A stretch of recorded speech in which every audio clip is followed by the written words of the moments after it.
اعوذ باللہ من الشیطان الرجیم بسم اللہ الرحمن الرحیم فکیف اذا توفتهم الملائکۃ یضربون وجوہہم وادبارہم، تو کیا حال ہوگا ان کا جب کہ ان کی جانیں قبض کریں گے فرشتے، ان کے چہروں پر ضرب لگاتے ہوئے اور ان کی پیٹھوں کے اوپر ضرب لگاتے ہوئے۔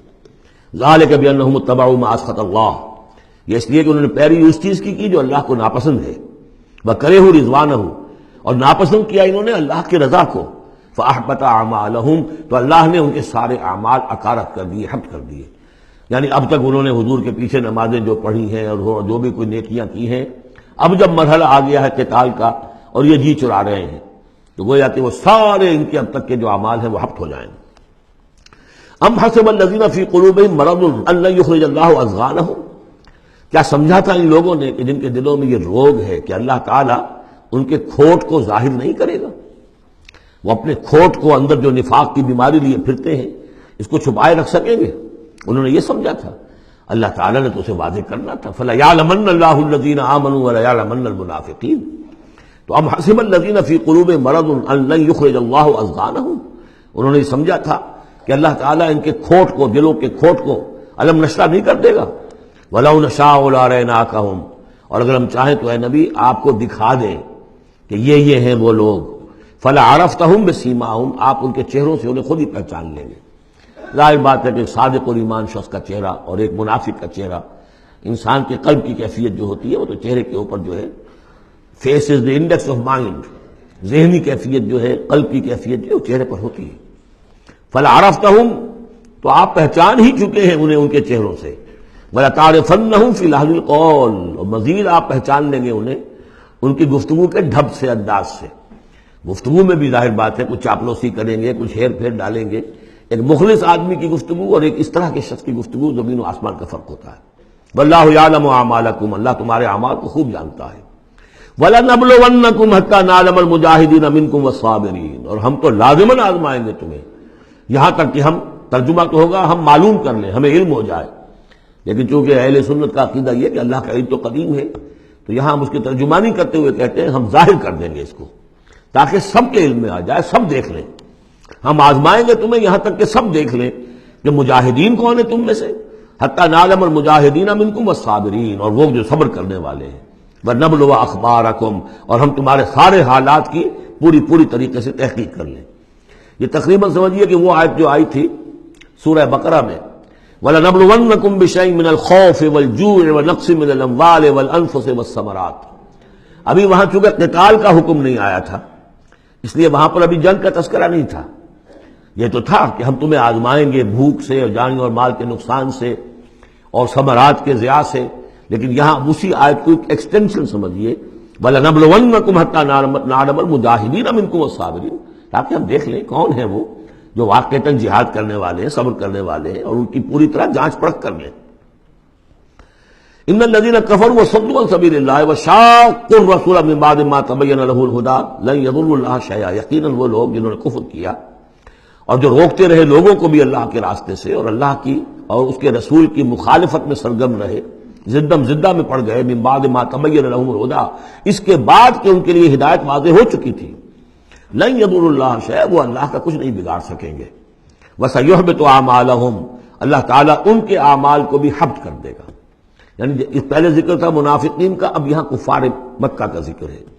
ان کے اعمال کیا تھے؟ وہی حاجیوں کی خدمت کرتے تھے۔ اجعلتم سقایۃ الحاج وعمارۃ المسجد الحرام کمن آمن باللہ والیوم الآخر، اور یہ کہ بہرحال اور بھی کچھ دے، کسی نے کھانا کھلا دیا، کسی کو کچھ اور کر دیا، اور پھر یہ کہ جو کچھ انہوں نے جد و جہد کی ہے، انہوں نے بھی مال خرچ کیے ہیں، جنگیں کی ہیں۔ بدر میں آئے تھے تبھی تو بہت سے لوگوں نے، کفار نے انفاق کیا تھا، تبھی تو ساز و سامان تیار ہوا تھا۔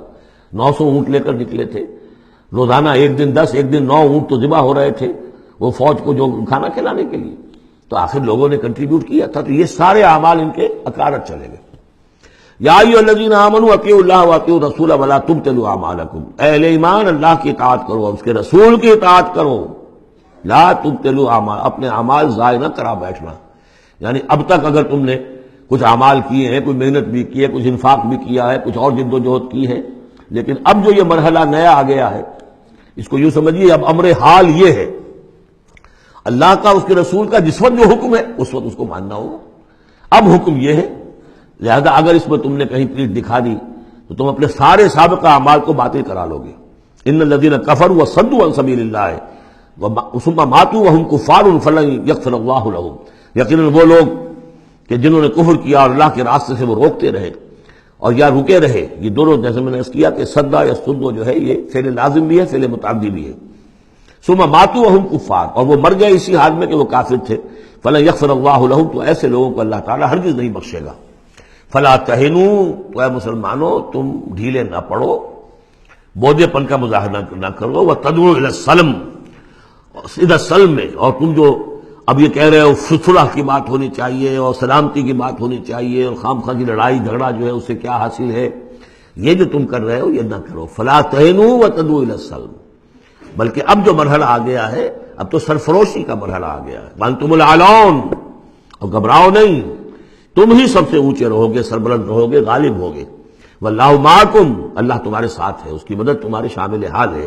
ولن یترکم اعمالکم، اللہ تعالیٰ تمہارے اعمال ضائع نہیں کرے گا. انما الحیات الدنیا لعب و لہو، یہ دنیا کی زندگی تو کھیل ہے اور کچھ جی کا بہلانا ہے، اس کے سوا کیا ہے؟ آخرت کے مقابلے میں تو یہ دھوکے کا سامان ہے، دھوکے کی ٹٹی ہے. وما الحیات الدنیا الا متاع الغرور وان تؤمنوا وتتقوا یؤتکم اجورکم، اگر تم ایمان لاؤ، ایمان پر قائم رہو اور اپنے رب کا تقوی اختیار کیے رکھو، اللہ تعالیٰ تمہیں دے گا تمہارے بدلے، تمہارے اجر. ولا یسألکم اموالکم، اور وہ تم سے تمہارے مال نہیں مانگتا. مطلب یہ کہ سارے مال نہیں مانگتا یا تم سے زبردستی مال نہیں مانگتا. دیکھیے دونوں چیز ذہن میں رکھیے، اللہ مال تو مانگتا ہے. من ذا الذی یقرض اللہ قرضا حسنا، کون ہے جو اللہ کو قرض حسنا دیتا ہے؟ کتنی مرتبہ کہا اللہ کی راہ میں انفاق کرو، اللہ کی راہ میں انفاق کرو. سورہ بقرہ میں ہم پڑھ چکے ہیں انفقوا فی سبیل اللہ ولا تلقوا بایدیکم الی التہلکہ، اللہ کی راہ میں خرچ کرو، لگا دو، اپنے آپ کو اپنے ہاتھوں ہلاکت میں مت ڈالو. یہ اللہ کا مال مانگنا تو ہے، لیکن ایک تو یہ کہ جبر نہیں کیا. یہ کمال ہے محمد رسول اللہ صلی اللہ علیہ وسلم کا، اتنی عظیم انقلابی جد و جہد. کبھی آپ نے نہیں کہا کہ ایمرجنسی ہے لہذا اب سب کا مال ضبط، فلاں کا مال ضبط، کچھ نہیں. جو بھی تشویق ہے، ترغیب ہے، لیکن جس نے دیا اپنی مرضی سے دیا، سوائے ایک جنگ کے نفیر عام بھی نہیں تھی. تشویق ہے، ترغیب ہے. حرض المؤمنین علی القتال، نکلو اللہ کی راہ میں. شہادت جو ہے اس کو اپنا مقصود سمجھو، شہادت ہے مطلوب و مقصود ہے مومن، جبر نہیں کیا. یہ کمال ہے میرے نزدیک. ویسے تو کمال ہر پہلو سے ہے، لیکن یہ نکتہ بھی ذہن میں رکھیے کہ کہیں بھی کسی صورتحال میں جبر کا معاملہ نہیں آیا. تو اللہ تعالیٰ تم سے جبرن نہیں مانگتا یا کل کے کل مال نہیں مانگتا. ان یسألکموہا، اگر وہ تم سے مانگے تمہارے سارے مال، فیحفکم، اور تم پر سختی کرے اور تنگی کرے، تبخلوا، تم بخل سے کام لوگے، ویخرج اضغانکم، اور اللہ ظاہر کر دے گا پھر تمہارے اندر کے کھوٹ کو. جو تمہارا کھوٹ اندر ہے وہ زبانوں پر آ جائے گا، جیسا کہ غزوہ احزاب کے موقع پر آ گیا کہ ما وعدنا اللہ ورسولہ الا غرورا. منافقین نے یہ بات کہہ دی کھلم کھلا کہ اللہ اور اس کے رسول نے تو ہمیں دھوکہ دیا، سب باغ دکھائے. ہاں انتم ہؤلاء تدعون لتنفقوا فی سبیل اللہ، تمہیں بلایا جا رہا ہے، ترغیب دی جا رہی ہے، تمہیں تشویق دی جا رہی ہے کہ تم اللہ کی راہ میں خرچ کرو. لتنفقوا فی سبیل اللہ فمنکم من یبخل، تم میں سے کوئی وہ بھی ہے جو بخل سے کام لیتے ہیں. ومن یبخل فانما یبخل عن نفسہ، جو کوئی بخل سے کام لے رہا ہے وہ بخل اپنے آپ سے کر رہا ہے، وہ اپنے وہ فائدے چھوڑ رہا ہے کہ جو انفاق سے اسے ملیں گے. ایک کے 700 ملتے ہوں تو اگر نہیں دے رہے آپ ایک تو کس کا گھاٹا کیا؟ اپنا نقصان کیا نا. تو وہ تو اپنی جان سے ہی نفس جو ہے بخل کر رہا ہے. واللہ الغنی وانتم الفقراء، اور اللہ تعالیٰ تو غنی ہے. یہ تو تمہارے امتحان کے لیے مانگ رہا ہے تم سے، اللہ کو قرض دو. اللہ تعالیٰ تم سے صدقات بھی قبول کر لیتا ہے. وَيَقْبَلُ الصَّدَقَاتِ، صدقات قبول کر لیتا ہے. یہ اللہ تعالیٰ کی طرف سے تمہارے لیے تمہارا اعزاز ہے، اکرام ہے. واللہ الغنی، حالانکہ وہ غنی ہے. وَأَنْتُمُ الْفُقَرَاءُ، اور محتاج اصل میں تم ہو. وَإِن تَتَوَلَّوْا، یہ آیت بڑی فیصلہ کن ہے. ان تتولوا، اگر تم پیٹھ پھیر لوگے، یستبدل قوما غیرکم، تو تمہیں ہٹا کر کسی اور قوم کو لے آئے گا.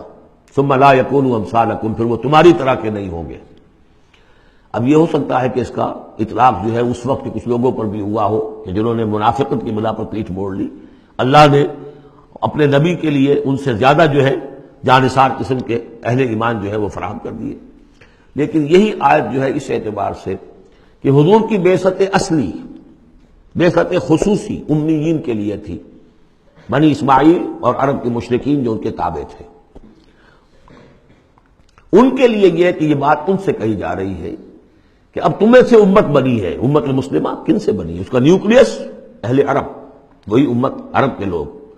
اگر یہ مشن جو تمہارے حوالے ہوا ہے کذالک جعلناکم امۃ وسطا لتکونوا شہداء علی الناس ویکون الرسول علیکم شہیدا، اگر تم نے اس مشن سے منہ موڑ لیا تو اللہ تمہیں ہٹائے گا، معزول کر دے گا، کسی اور قوم کو لے آئے گا۔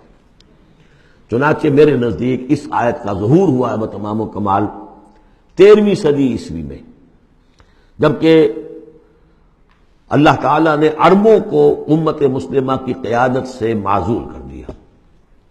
1258 عیسوی میں سقوط بغداد ہوا، ہلاکو کے ہاتھوں جو مسلمانوں پر تاتاریوں کے ہاتھوں بیتی ہے، کروڑوں مسلمان قتل ہوئے اس وقت، معمولی نہیں۔